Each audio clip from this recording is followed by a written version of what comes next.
Done.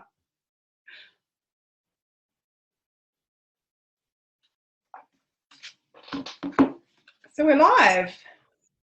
How amazing. Look at that. How cool is that? Okay, cool. Go back to my other little box because technical stuff. We've got someone already watching. So hello, person watching. Who are you and where are you from? Let us know in the chat box because then we'll know. And I have to look at my phone for the chat, so it's just a bit. I'm kind of flicking between screens, which won't actually work when we're chatting. Can you, yeah. Can I what? Cool. That's you. Invite anyone. I can't do that from this. Tag anyone. Oh my gosh. This is fun. You know, have you listened to, so we've got a couple of people watching, so we're just going to kick off because it's 12 o'clock and I like to do things at the time I said I was going to do them. So Alice, I'm so excited that you're here. We just have a soul connection, I think, and growing our businesses and just feeling really aligned. So thank you so much. Let's talk about mornings in a sec. Do you want to share the story? Our little story, right? So we're both card pullers. That sounds a bit rude, doesn't it? Anyway, we're both card pullers, and I'm like, hey, Amanda, this is the card I pulled for today. So if you can't see that, it says play. And then, Amanda, you got, oh my God, Alice, you're never going to believe this. And you pulled the exact same card, right? Like from totally different locations. So this is the card pack. It's not like there's just 10 cards, right? It's a big card pack. I don't know how many and there my are. mind has blown. I don't even know that I can focus on this conversation now because I still can't believe the beautiful. We might even have to tell Rebecca Campbell our story because that's pretty cool. But that is the whole philosophy, right? For both of us, you know, what we're sharing with the world, it is more about play. And if we needed a sign that we're on the right path, this is it. And so how can people have more play and bounce out of bed in the mornings? Let's talk about that. Yeah, let's talk about that. So do you want to talk about your mornings or my mornings? I think we'll start with your mornings, and I just want to, because I know our mornings are very different, even though we are aligned, and I know a lot of people struggle, and I used to struggle big time with mornings, and I wouldn't say that every single day is a miracle, but most days are now. And so what was a defining moment for you when you knew your morning sucked and something had to change, or did you even have one?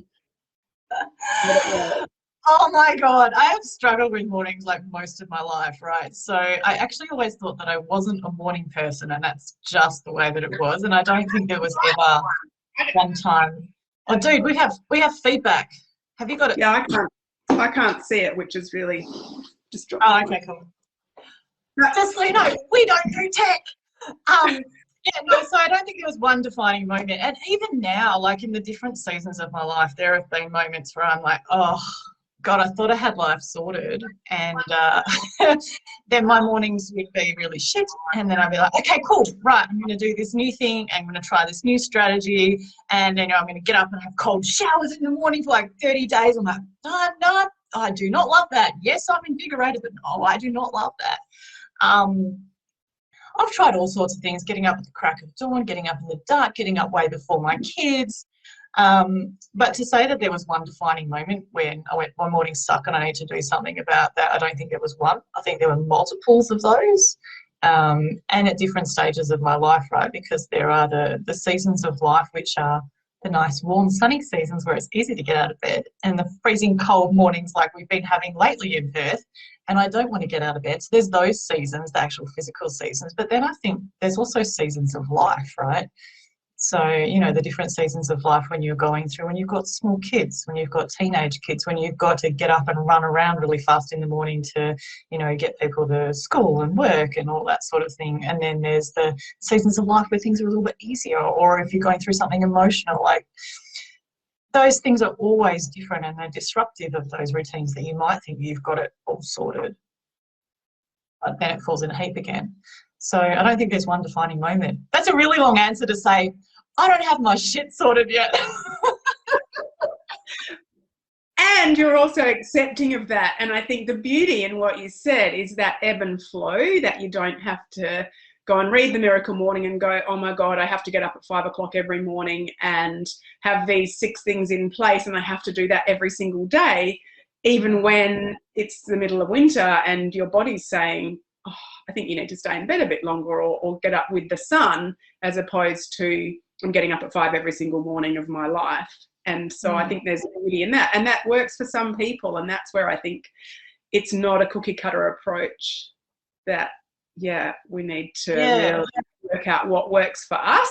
But how would you say you worked on the things that didn't work? Like, how did you change those? Maybe the snooze button, or how do you get out of bed? What propels you out of bed? Yeah, so I think your question is asking me, what do I do now that makes a difference to me getting out of bed that I didn't do before? That's right. Yeah. So I think the thing, out of all the different things that I've tried in terms of, what helps me get out of bed, is really just defining one thing that I know that I can get myself moving with. So something that makes me want to get out of bed. So it doesn't have to be anything in particular, but something that makes me feel good. So it might be like I prepare myself a cup of tea in the morning, or it might be that like there was a time where I really look forward to my meditations in the morning, right? So I just knew that the first thing I did when I got out of bed was going to be something that was caring and loving for me, and something that brings me joy. So I know, like, that moment where I have to get out of bed is not my favourite moment, especially at the moment because it's freezing. But what I do know is that when I get out of bed, my thing that I do is I put on, we've talked about this before, right? Like, I love to put on some tunes because I know that, one, I should move my body, but it might be raining outside and it might be cold and I might not feel like it. So I need to move my body, but also listening to music makes me bop just naturally, and makes me feel better. So, I have a playlist. I just grab one on Spotify, which is actually called Fun Morning Tunes. And I turn that on in the morning, usually loud, and it's, before my shower or in my shower, and, bopping around naked is a regular part of my morning. Movement, tick. Feeling good, tick. Out of bed, tick. Nice. I love the sound of that. In fact, I want a copy of your playlist. I think it sounds fantastic. It depends on my mood. So what do you do that's different to me? What do you do? What do you do to get yourself out of bed? I meditate every morning. So that's been a practice that I haven't done every single morning, and I knew that I wanted to. And so something that really helped me was just habit stacking. So how could I make meditation happen every day? And so I get up and I know that after I clean my teeth and go to the loo, because that's generally what most of us need to do in the morning, I sit down to meditate, and I have my phone out of my room. So, and that's a new thing that I learned from a sleep coach that I'm interviewing next week, actually. And I had so many excuses to not have my phone out of my room. I need it for my alarm. I need to know what the time is in the night. What if my girls who are late in teenage years, what if they need to contact me and they're not home? All these excuses really for having my phone in my room, and I can't tell you the difference it's made having it outside my room. It just is phenomenal. It's a deal breaker really. And so I have it out. I do have it on silent. I don't have it on do not disturb. So if they did ring, they know they need to ring about 5 times. The vibration will wake me up. Rather than having the sound on. And so my alarm goes off if I haven't woken up before, and I will go and turn it off, which distracts me from actually looking at the phone and getting distracted by social media, which I think is a problem for a lot of people. And then it's totally a problem for me. It's like anxiety raising. I know it's bad for me, but I still do it anyway. I'm like, stop it, put it away. But yes, go on. It's a problem for all of us. Exactly. It's designed to be addictive. They pay people millions of dollars for it to be addictive. And so then I go and meditate, and I'm just upping my meditation at the moment. So like you say, it ebbs and flows. I was doing 10 minutes guided, and now I sit down for half an hour. I light a candle and I sit down in silence, which is the most beautiful thing to me in the dark. And I have a beautiful warm blanket that I wrap myself in, and I just sit there for half an hour, and then I do 10 minutes of breath work, the Wim Hof stuff, which allows me then to go to the beach and have a cold swim in winter, which I love to do, and it's really invigorating. And I think Lee commented he went for a swim, not a fan, but he doesn't regret doing it. So yeah, I never regret going there. I can feel my feet now 4 hours later, so that's good. Actually, it was funny this morning we were chatting because you were like barely cognizant, right? You were like, I'm just catching up. My face is freezing. And I'm also go. No, I was going to say it was interesting because both of us texted each other and said, hey, look, I'm going to be 5 minutes late for catching up. And it was both because of our morning routines, right? And it was pertinent because like you and I do things so differently, but it's really all about, you know, us having worked out what works for us in terms of our morning routines, in terms of settling us into our day. And you were running late because you had been at the beach, right? And I was running late because I had gone over to the coffee shop down the road and, you know, I was just sitting there enjoying the sunshine with my coffee and my dog. But it really is just a testament to that our morning routines are something that really works for us and is really important to us, and also that we value, right? Like, so we didn't go, okay, well, we're not going to do that today because we've got other things on. You know, we still have those things that we do, like in your case, your swim and your meditation. And sometimes for me, like my morning routine nearly always involves a coffee at a coffee shop somewhere. I like to get out of my house. I usually take a book with me that I'm reading at the time. It's usually a personal development book of some sort. That's what I like to read in the morning. Or also scribing as well, like, you know, journaling. And I think you mentioned you use journaling as well, right? Absolutely. I like to do that. And not every single day, but I'll do that, and a gratitude as well. Yeah, and I think that's the thing. Like, I used to be one of these really driven people. And I still am arguably quite driven, but I'm far more content to ebb and flow as you describe it, right? So some days it feels more appropriate for me to journal, and other days it feels more appropriate for me to just sit and relax or go out and enjoy the sunshine. But whatever it is, it needs to be something that feels right for me, that I enjoy, that I know it's about settling my soul so that I can feed into my day to give the best, not only for my experience of life, but then also to be able to forward that on to others, right, and to give my best out in the world these days. And I think this is something that you touched on the other day. We were talking about, you know, it's like, well, we want to have a purpose to get out of bed, you know. If we don't have a purpose in life, like, there's really not much point, because arguably, this might sound a bit grim, but arguably we're born into this world, we do whatever we do here, then we die. And we have, you know, I'm sure, you know, there's all these things like, you know, you can, you know, get married, have kids, you know, do all these achievements, whatever, but fundamentally that's it. So I kind of think, you know, well, what's your intention here? You know, what's my intention in getting out of bed? What do I want to do with my one life here while I'm here? And for me, that looks like, you know, I just want to make a difference. I want to make the world a better place. And, you know, and right now that, you know, manifests itself in looking after women who are going through separation and divorce, you know, to have them live the most amazing lives that they can. But if I didn't have that reason to get out of bed, you know, that purpose in my life, I would struggle even more. Because sometimes I'm like, no, I don't want an adult. No, not today. Please, no. Please don't make it. I want to go back to being a kid again. So, well, yeah, I completely resonate with that. And I think that's what's helped me really have more purpose. And now that I'm doing this meditation, having that silence in the morning, it's like, I want to get up and do that, because I know how that's going to set me up for the most incredible day. What would you say to the people that are sitting here listening going, oh, I don't have a purpose? Like, how I want to listen to this because I want to be able to bounce out of bed in the morning, but I don't have a purpose. And so how can I create one? Particularly the mums perhaps that have kids and just it's really hard to create that beautiful morning routine. Well, they still can, but they might have a mindset or a belief that they can't. And then it's just like, oh, it's just really hard work. Another day of just exhaustion. Yeah, I think it's great to find your purpose, but I also think there's a lot of pressure around people having to find their purpose in life, right? So the first thing I would say to them is, don't worry about it, just relax, right?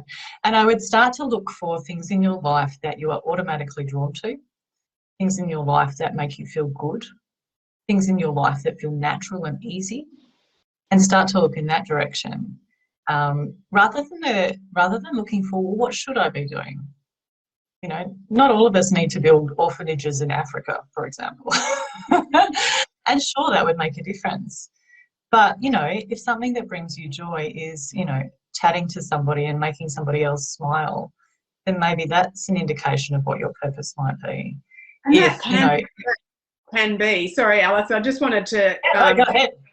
To anyone listening, if there's a morning issue you have or something that you find difficult, chuck it in the comments, and we'll aim to answer that in the next 15 minutes, because we're doing a 30-minute chat, so we've got another 15 minutes. And anything that you resonate with, love to hear from you, just to have a little bit of interaction. So, yep, you can carry on now.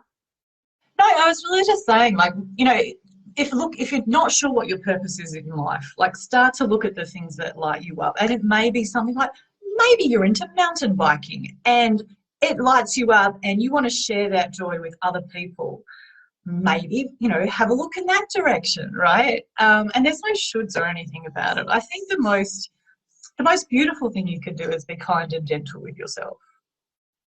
And I think in particular, when you're talking about mums who've got, you know, busy lives, like, be kind and gentle and graceful with yourself. You don't have to do it all, right? Like, if you do just one thing, that's enough. And sometimes, you know, you've got so many things that you're dealing with in terms of, oh my God, I've got something that I need to dress my child up for tomorrow that they told me about today, and I've got a meeting tonight. Like, and you know. Yeah, Lee, we've got a dad watching. Hey, Lee. And he's just commented, I find it difficult to juggle kids' breakfast, work and morning routine. And it is a juggle.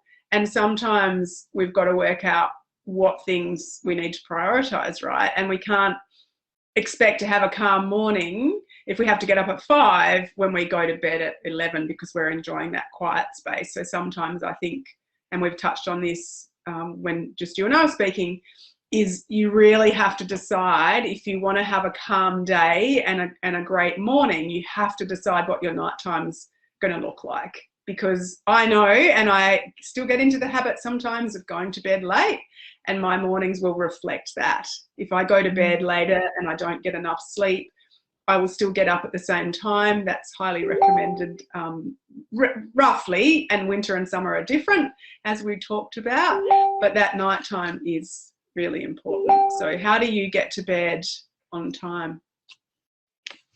How do I get to bed on time? Again, are you talking to me? Yes. How do I get to bed on time? There's a couple of things that I want to talk about here, so I'll answer your question, then there's something else I want to talk about. So to get to bed on time, so I don't have a set routine in terms of I get to bed at a certain time, and generally speaking, I go to bed sometime between sort of 9 and 10 o'clock. But again, having a nighttime routine as well as a morning routine is really helpful for me. So my nighttime routine often involves reading. I nearly always have a cup of tea or a hot chocolate at the moment. And that just relaxes me, sitting on the couch, reading, you know, sometimes chatting with friends, sometimes I'm with my partner as well. So it just something relaxing. And I cannot do any work in the evening. Anytime I'm using a big screen in the evening, anything that's work related, it keeps my mind too busy, and I just keep thinking until like midnight. And so I've made that mistake a few times, and then for the next day I'm like rooted. So it's really about having good boundaries, actually. It's about having good boundaries and going, actually, no, work has stopped. Actually important for me to get to bed at a reasonable hour. And once again, don't get me wrong, I sometimes go down the social media tunnel, and you and I are terrible at this, right? Like, we banter for ages. We are our own worst enemies. So we're not perfect, everybody. I'm just putting it out there to anyone watching that 9:30 would be my cutoff, and I will aim for 9 to have no social media. And sometimes you're just like, oh, I just quickly say this, and you do get sucked into the vortex. But some kind of boundary is really good.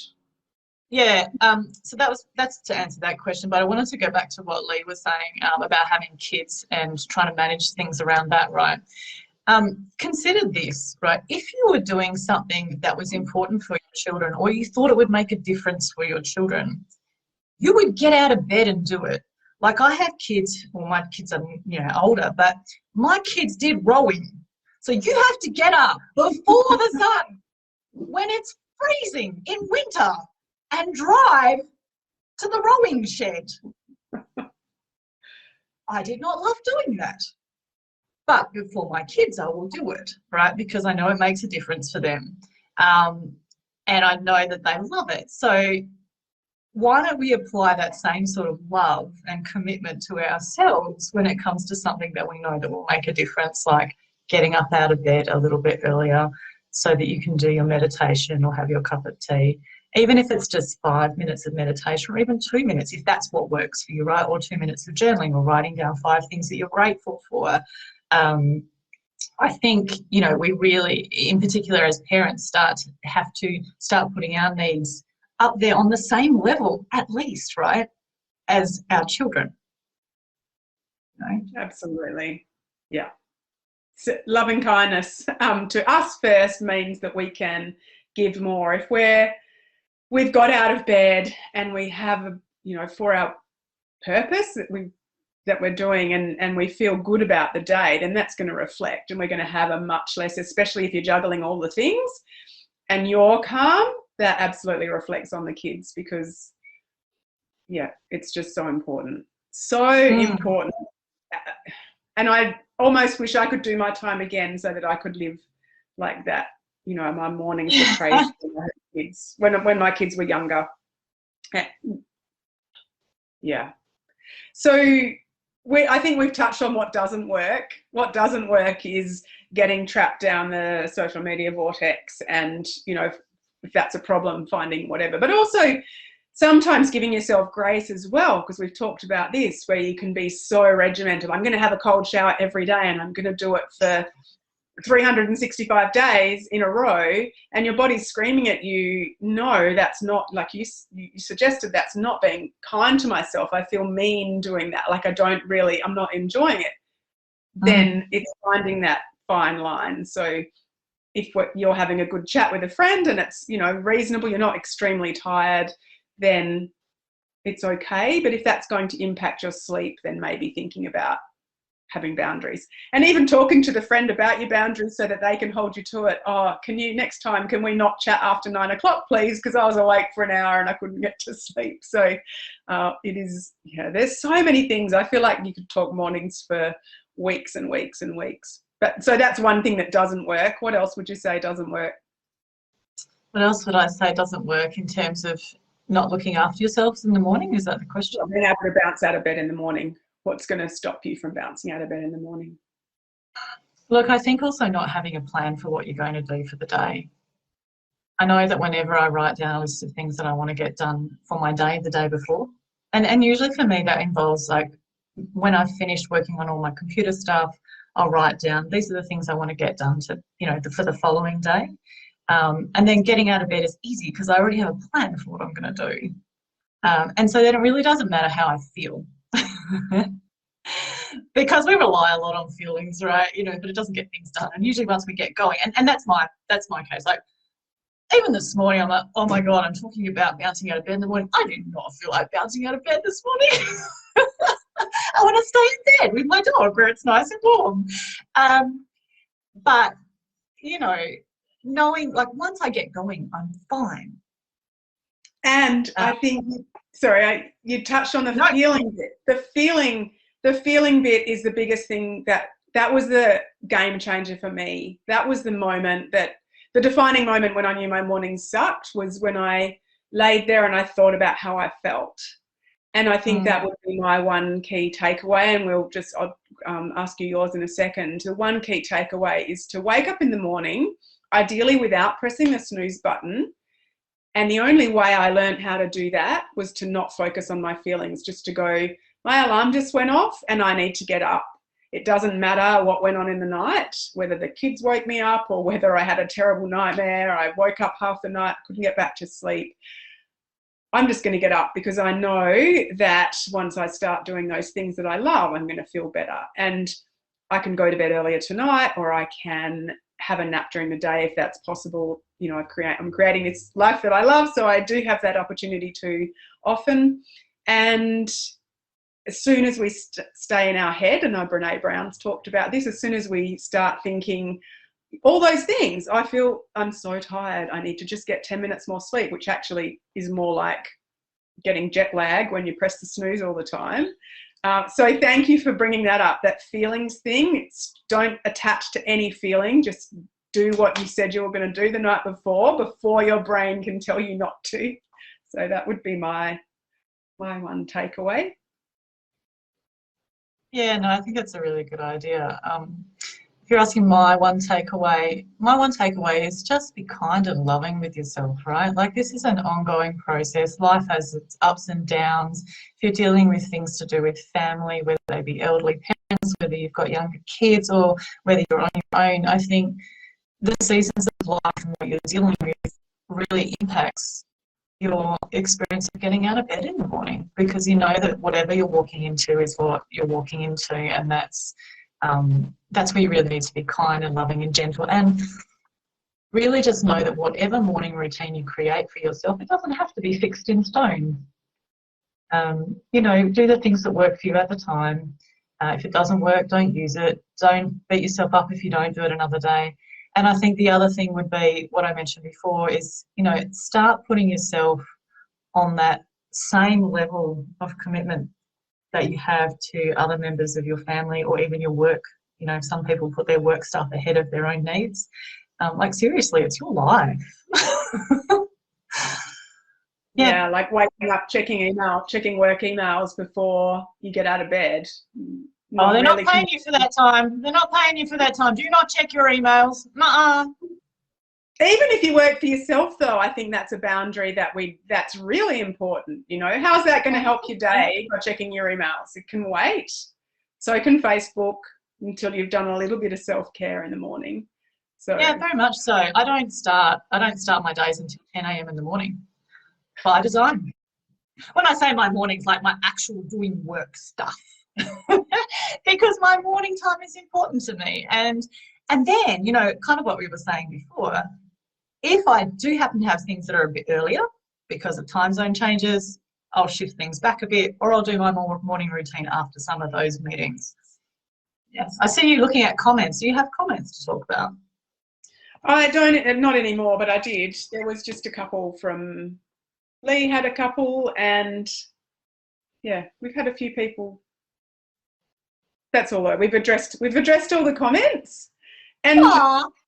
so it's been an amazing. I think we've touched on so many things, and I think it is about thinking outside the square. So, you know, I'm sure anyone that is watching the video, watching the replay, will be thinking that there might be some super simple solutions, and you know, it's just maybe if it's something you do that takes you 5 minutes in the morning, that's different. It's just a super simple thing that you can do, and like you say, it doesn't have to be the same for everybody. You have to find what works for you. If it was stop pressing the snooze button, I'd like to change the world with no snooze button, because I did it for years and years, and I cannot say that it ever benefited me. So that's... Who invented that thing? Can we destroy all of them?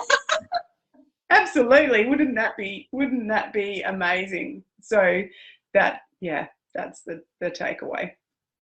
So anything else that we've missed? I'm just I'd actually just like, Alice, for you, if you could share how people can find you or follow you, and if you have any request or ask for anyone watching.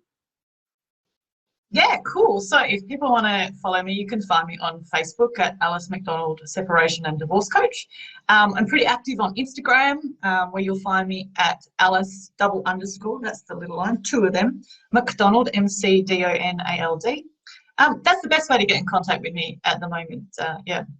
If anyone wants to have a chat about anything, I'm more than happy to. So yeah, feel free to drop into my DMs at any time. fab. And Alice is awesome to follow, even if separation and divorce isn't something that you're going through. And I know that you've worked with clients that thought that that's where they were going, and they didn't actually end up there. They ended up staying and having a beautiful, happy relationship. Primarily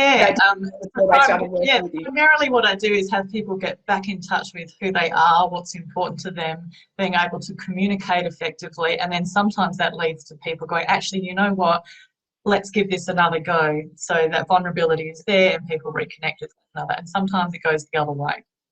But yeah, absolutely. Awesome. And I just noticed a comment from Annie, who's in Adelaide, which is apparently freezing at the moment. And she said she loves don't think, just do it. And I think that Mel Robbins' policy, I don't know if you've heard of her, she was severely depressed and was finding it really hard to get out of bed. And she's watched something about a rocket launch, and then it was the 5, 4, 3, 2, 1. And so she uses that with anything she finds difficult to do. 5, 4, 3, 2, 1, out, and you haven't got a chance for your brain to engage. So, yeah, well, do whatever works. Absolutely. Oh, it's been amazing. I think I need to become a radio talk show host, or to be able to just interview people all day. That'd be awesome. New purpose. Anyway, if you have loved this and you want to make your mornings better and you think you need some help, I am great at helping with that. So send me a DM and we can have a chat. And yeah, that's it for today. Thank you so much again, Alice. It's been a blast, and we managed to work out how to do Facebook Live. Aren't we awesome together? Yeah, congratulations. Like, massive congratulations for getting this series up and running. Like, I know this is the first one, and you know, tech stuff, now you know how to do it, right? But really, like, thank you for putting your work out into the world and making a difference to people.